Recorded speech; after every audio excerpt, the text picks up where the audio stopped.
developer's ideal day is coding, building, and deploying their features, and then going home. But it doesn't always work like that. In order to deliver innovation, they hunt for information, APIs, and teams spread across the company, wasting hours.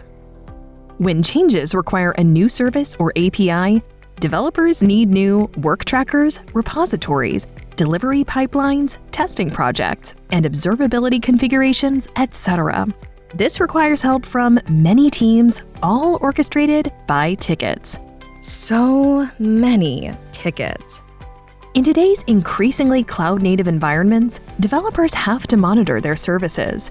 This means keeping track of health, incidents, security scans, and resource utilization, all while staying on top of organization standards and best practices.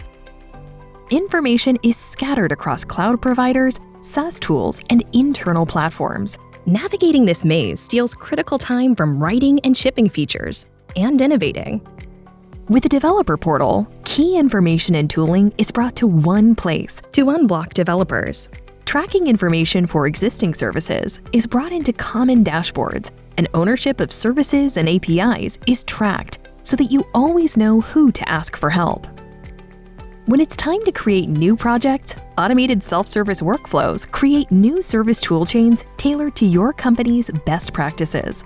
Developers create new projects in minutes rather than days or weeks. In the end, developers get to spend time doing what they love, writing application code, leading to faster innovation inside your company. And at the end of the day, they can go home to the people they love. Learn more about IDP at harness.io.